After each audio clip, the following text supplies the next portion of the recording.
Bismillahirrahmanirrahim. Assalamualaikum warahmatullahi wabarakatuh. Waalaikumsalam warahmatullahi wabarakatuh.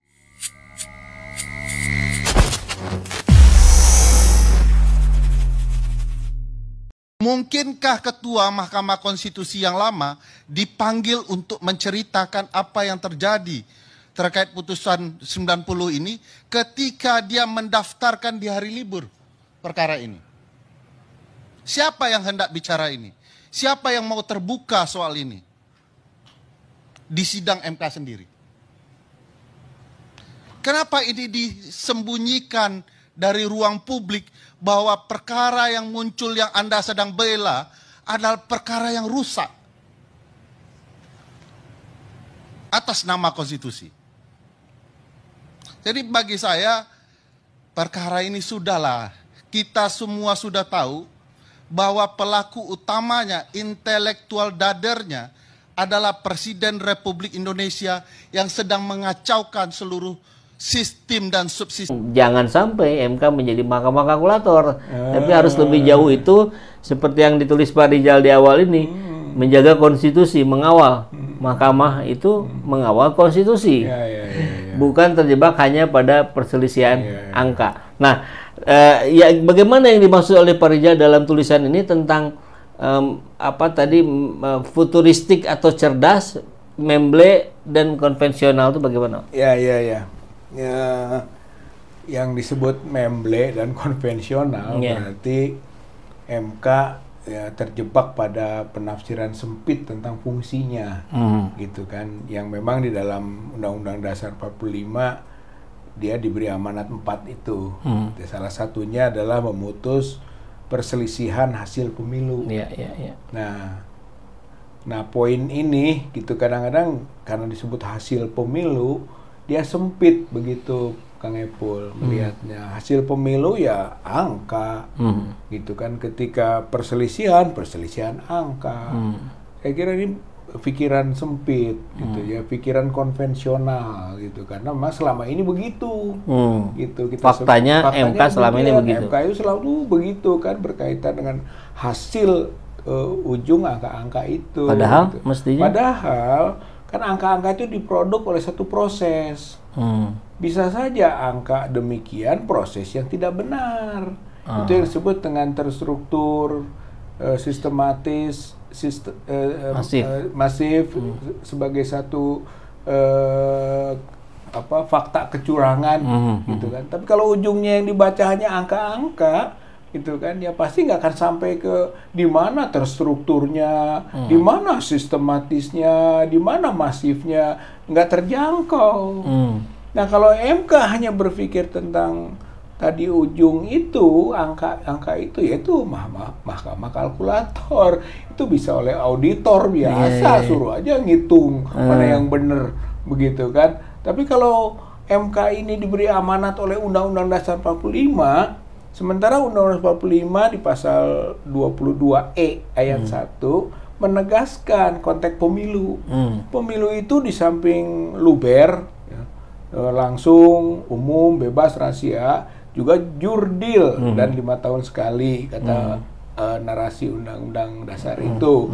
Berarti jujur dan adil itu menjadi hal yang penting, gitu kan, dalam pemilu. Nah, ketika MK diberi amanat, gitu kan, untuk memeriksa hasil pemilu, berarti dia harus meneliti tentang aspek jujur dan adil. Nah, bagaimana kita bicara jujur dan adil kalau hanya terpaku pada angka-angka? Gitu. Namanya jujur, namanya adil harus dilihat dari prosesnya jujur enggak, gitu kan?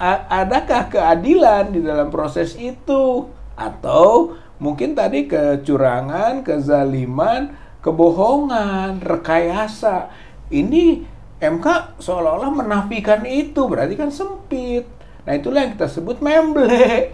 Gitu kan, dan disebut konvensional. Tapi kalau sebaliknya ya enggak, gitu kan. Dia harusnya menafsirkan dari tugasnya ini luas, begitu Kang Epul. Saya kira itu maksudnya, gitu, berkaitan dengan kenapa harus futuristik, gitu kan. Pandangan Zedblick dan Lewitsky yang bicara soal how demokrasi dies ya. Dia menceritakan bahwa demokrasi itu mati karena pemimpin yang dipilih secara demokratis. Saya mau menceritakan bagaimana hukum tata negara itu mati.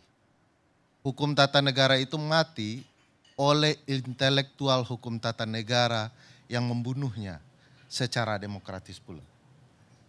Dan itu mungkin bisa dituturkan dari pendapat Prof. Yusril Iza Mahendra dan Bang Fahri Bahmid. Misalnya pendapat Prof. Yusril sebelum menjadi kuasa hukum. Beliau menyatakan bahwa proses pencalonan Gibran itu cacat hukum. Sabar Bang. Saya klarifikasi aja supaya sebelum kesesatan sabar. ini. Saya duduk di sebelah Prof. Yusril ketika beliau menyatakan itu. Pak Yusril itu tidak bilang cacat hukum, tapi Cacat problematis. Itu berbeda loh. Cacat hukum. Saya duduk di sebelah dia. Yusril bilang cacat hukum serius gitu Saya loh. duduk setelah beliau menyatakan cacat hukum. Ya silakan. Cacat hukum.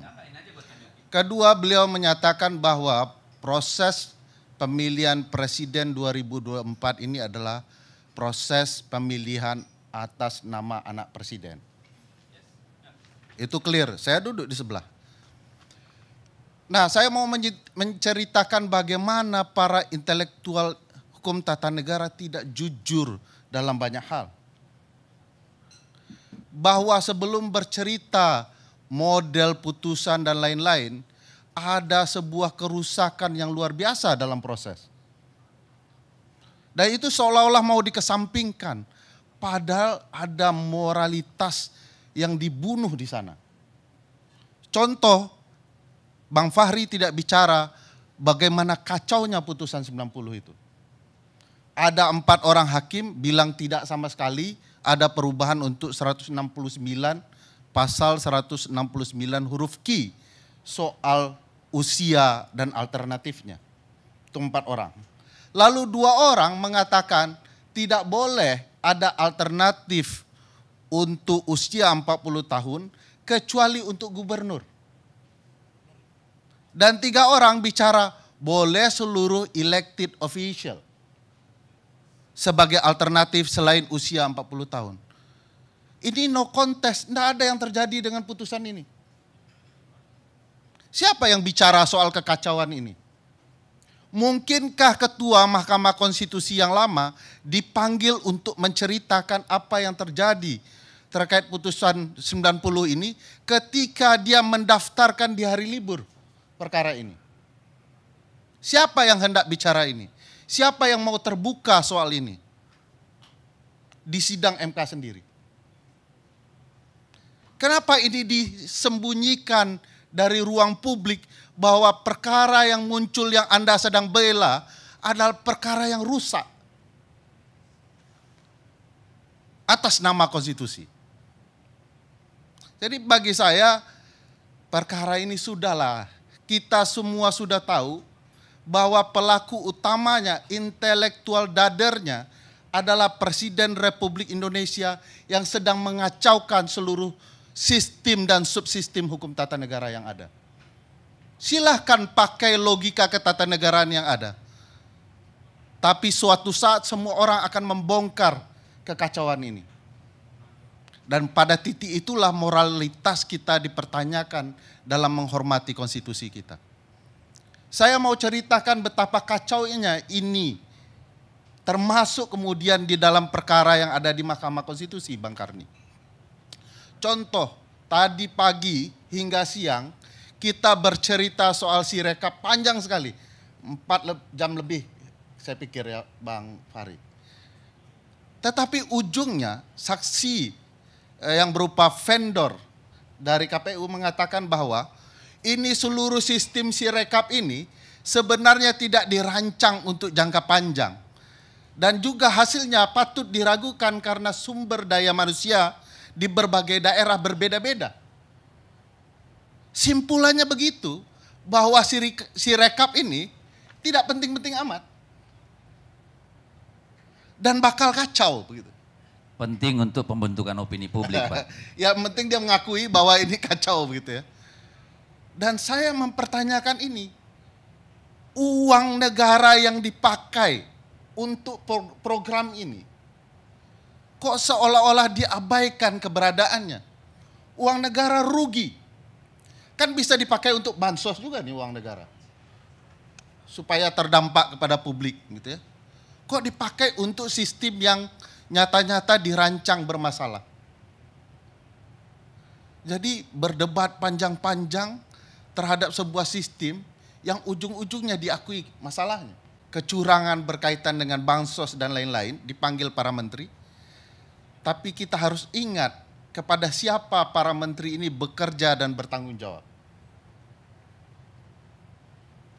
Pasal 17 Undang-Undang Dasar mengatakan bahwa presiden dibantu oleh menteri-menteri. Pasal 3 Undang-Undang 39 tahun 2008 tentang Kementerian Negara mengatakan bahwa seluruh menteri bertanggung jawab kepada presiden. Saya ingin mengatakan, kalaulah kemudian ditemukan ya, atau setidak-tidaknya ada dalil dari para pihak bahwa presiden terlibat dan dituduh bertanggung jawab dalam praktik kecurangan ini, jangan lupa untuk juga memanggil intelektual dadernya, yaitu Presiden Republik Indonesia, karena para menteri bekerja untuk presiden dan bertanggung jawab kepada presiden. Mampukah sidang Mahkamah Konstitusi yang mulia itu memanggil Presiden Republik Indonesia, para menterinya, Kapolri yang dianggap terlibat, Kepala Badan Intelijen Negara yang juga terlibat di hadapan sidang dan dibongkar seluruh kebenarannya?